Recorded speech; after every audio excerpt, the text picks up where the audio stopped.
What's going on, guys, and welcome back to another video. So today I was making a video about another inexpensive smartwatch. This guy here, the SN58.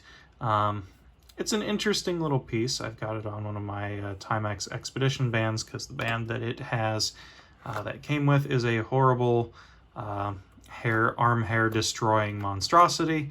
But that is neither the subject of our video or a concern for the moment. Today I want to discuss with you what is my favorite daily driver watch. That is the Seiko SNK807, which is identical to the 809, 805, and 803 as well. So those watches are the same watch. The only variance is the color. So they have different colors of dial and included strap. Now, this watch is a very small watch. I have a 7-inch wrist, and it wears a little small on my wrist, but I actually really like that. It's a very vintage style 36mm case with 18mm lug width. So, very, very nice wearing watch. Now, this is an automatic watch. You'll notice by the smoothly sweeping second hand there. It is mechanical and uses the Seiko 7S26 movement, and it has a lovely little display case back. So this movement is fairly outdated as far as Seiko movements go, so it's kind of their budget workhorse sort of movement. However, it has a very good track record. This one is running at about -3 or 4 seconds a day, so pretty good. As far as a mechanical watch goes. These are rated from, I think, -10 to +30 some seconds a day, so they have a fairly broad range that they can accept as being within spec.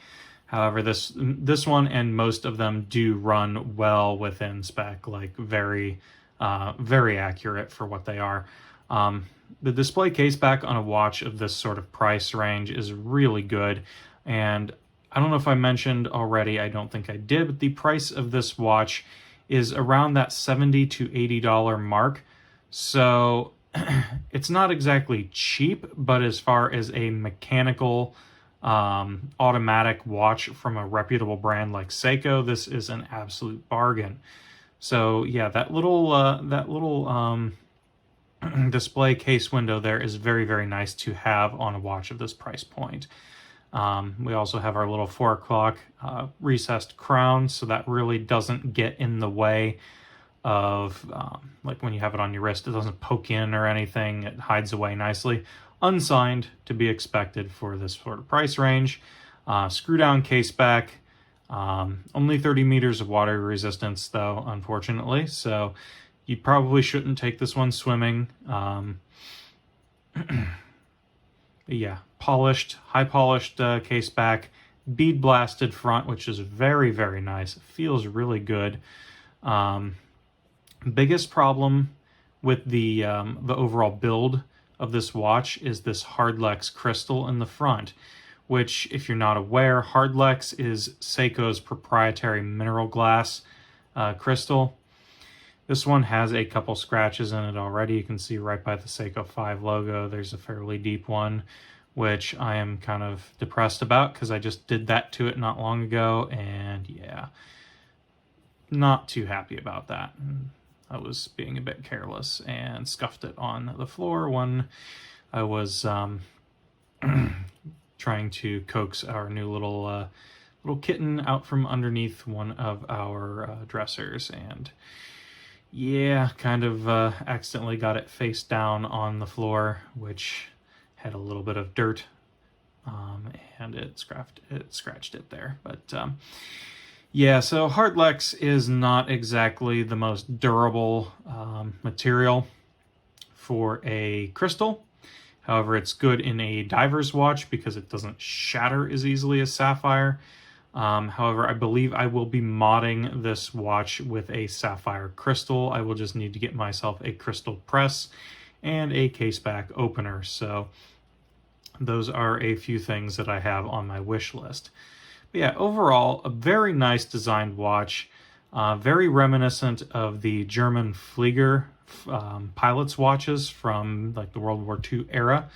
You got your inner hour ring and your outer minute ring. So very, very legible. You have your day date complication, which is always nice to see. Now this watch does not hand wind and does not hack, so pretty basic movement as far as it goes.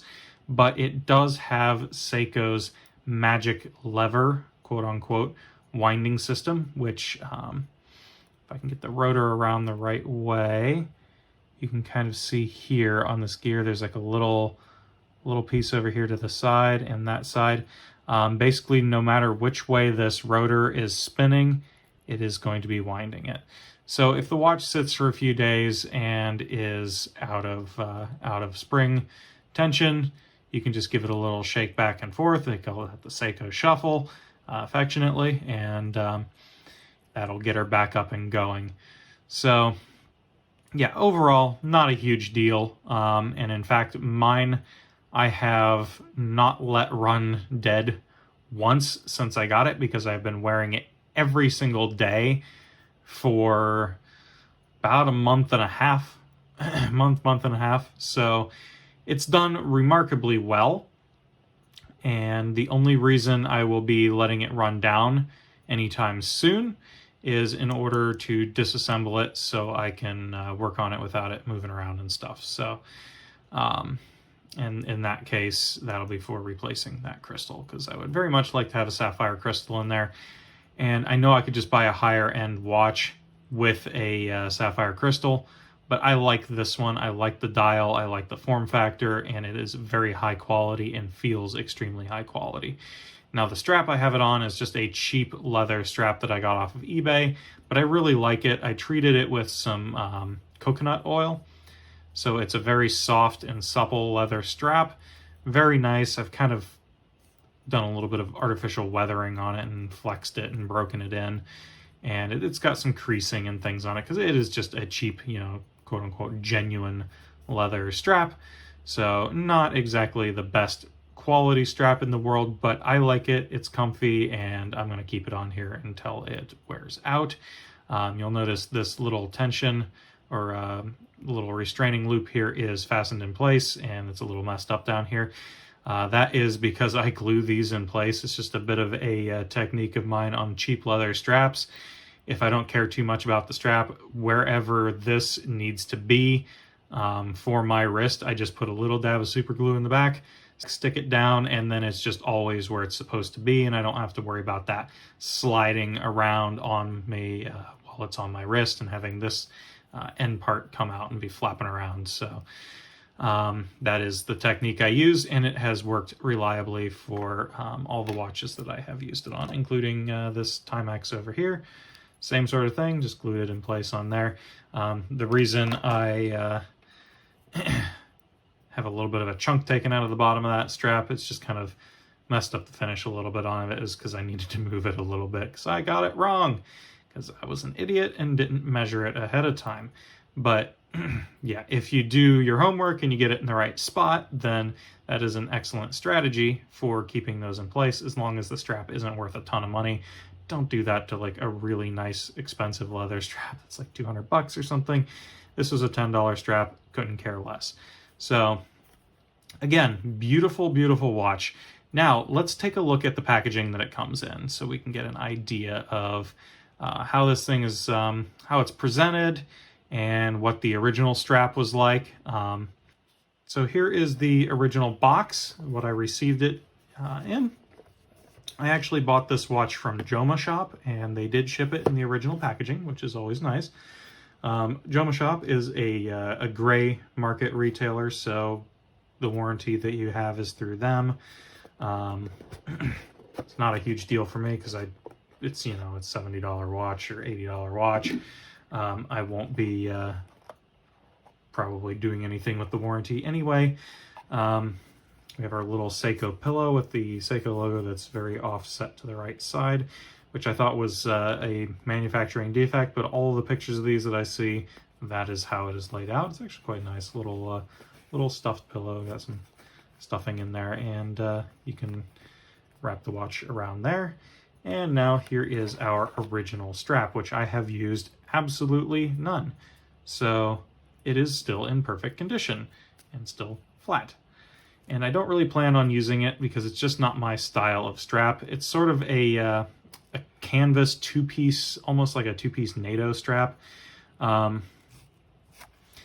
It's got some reinforcements on the holes on the adjustments, which is nice, but it's a little bit stiff and a little bit thick and kind of weird for my taste.